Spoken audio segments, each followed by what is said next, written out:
Good morning, welcome to news and views. ముందుగా ఈరోజు ముఖ్య వార్తాపత్రికలోని వార్తలు చూద్దాం. ఈనాడు మకిలి అంటిన చేతులతో కేసులేస్తారా అంటూ ముఖ్యంగా ఒక వార్తని పబ్లిష్ చేయడం జరిగింది. చంద్రబాబు తదితరుల మీద విజయమ్మ వేసిన పిటిషన్ డిస్మిస్ చేస్తూ సుప్రీంకోర్టు తీసుకున్న నిర్ణయాన్ని ఇందులో ముఖ్య వార్తగా మనం చూడొచ్చు.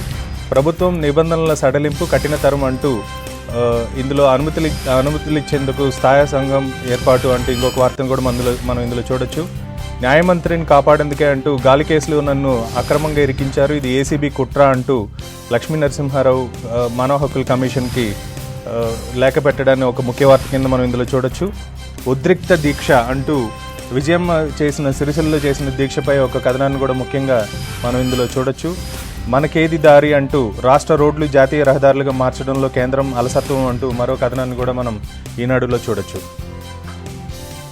ఇక సాక్షి విషయానికి వస్తే నేతన్నకు దన్నేది అంటూ ఈ ప్రభుత్వానికి మానవత్వం లేదు అంటూ సిరిసిల్ల ధర్నాలో విజయమ్మ చేసిన వ్యాఖ్యల్ని ముఖ్య వార్తగా ఇందులో ప్రచురించడం జరిగింది.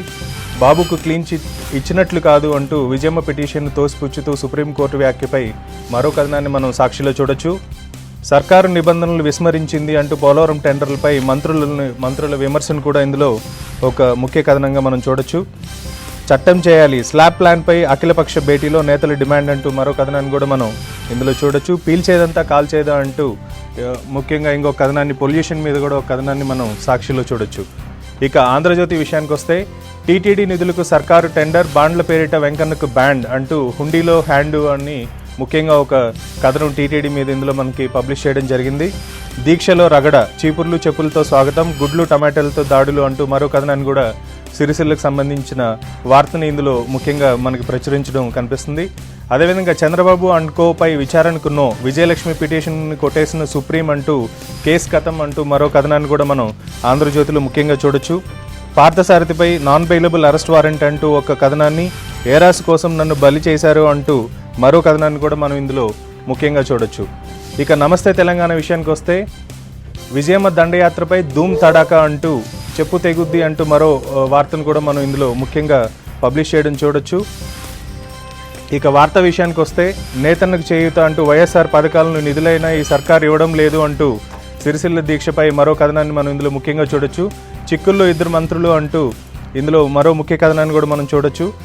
నర్సారెడ్డి ఎన్నిక రద్దు అంటూ ఆదేశాలపై స్టే ఇచ్చిన కథనాన్ని కూడా మనం ఇందులో ముఖ్య వార్త కింద చూడొచ్చు. ఇక సూర్య విషయానికి వస్తే సిరికిల్లాలో విజయహో అంటూ విజయమ్మ చేసిన దీక్షపై ఒక ముఖ్య కథనాన్ని మనం ఇందులో చూడొచ్చు. బొత్స ఒంటరి, 2 రాష్ట్రాలపై సొంత ప్రాంతంలో వ్యతిరేకత అంటూ మరో కథనాన్ని కూడా సూర్య పబ్లిష్ చేయడం మనం చూడొచ్చు. ఇక ఆంధ్రభూమి విషయానికి వస్తే కరువు ముసురుతుంది, సంసిద్ధం కావాలి అన్న మన్మోహన్, వర్షాభావంపై ఆందోళన అంటూ ఒక ముఖ్య కథనాన్ని మనం ఇందులో చూడొచ్చు. హజ్ కోటకు కత్తెర అంటూ మరో కథనాన్ని కూడా మనం ఇందులో ముఖ్యంగా చూడొచ్చు. తొందరపడద్దు అంటూ కేబినెట్ పునర్వ్యవస్థీకరణపై హైకమాండ్ తాజా నిర్ణయం అంటూ మరో కథనాన్ని కూడా మనం ముఖ్యంగా ఇందులో చూడొచ్చు.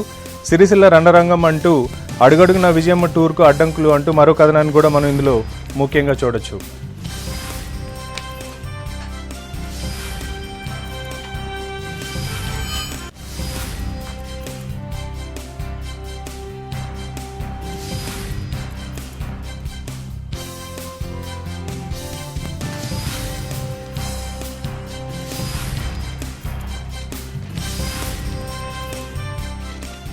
న్యూస్ అండ్ వ్యూస్ చర్చా కార్యక్రమంలోకి వెళ్లే ముందు ఒక షార్ట్ బ్రేక్ తీసుకుందాం.